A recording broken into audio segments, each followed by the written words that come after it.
After World War I, the International League of Nations arose as a precursor to the United Nations in 1919, under what seemed to be the vision of President Woodrow Wilson and his 14 points. The League of Nations was the first attempt at the New World Order, the first attempt at a global government based on the model of collectivism.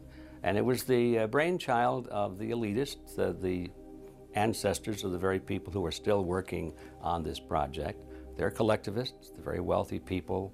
They're the ones in this country who dominated the powerful tax-exempt foundations, like the Carnegie Endowment Fund for International Peace, the Rockefeller Funds, the Ford Foundation, and groups like that.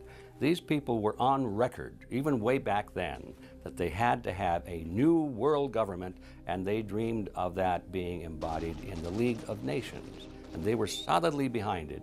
And that was one of the reasons those people encouraged the United States into World War I, was because of the crisis of World War I, and that would also condition Americans to thinking of making big changes in their system, because we certainly don't want another war like that, do we? There's that fear angle again.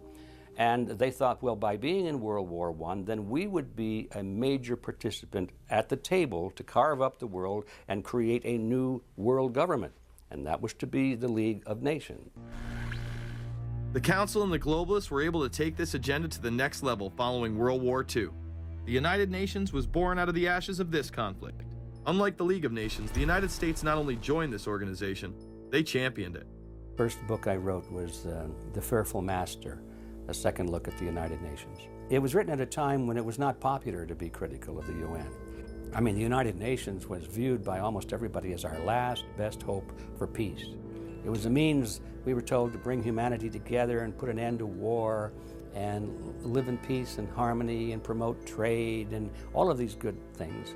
I wish it were any of those things, but it's not.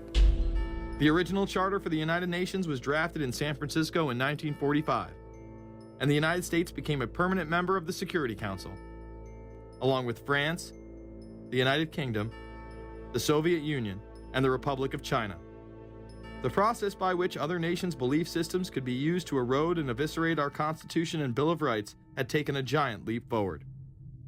The United Nations is one of the most well-known sort of globalization attempts. Its primary goal is to streamline all the governments of the world, to create a global council and to unify all the rules and all the regulations for the world. So it's essentially the precursor and an engine of this new world order. The United Nations is made up of all of the countries of the world, most of which are dictatorships of one kind or another. And you don't take a bunch of dictatorships and put them into a bag and shake it up and come out with a freedom-loving governmental unit. You come out with a global dictatorship. This was the public face of global governance. However, many other organizations have been birthed since.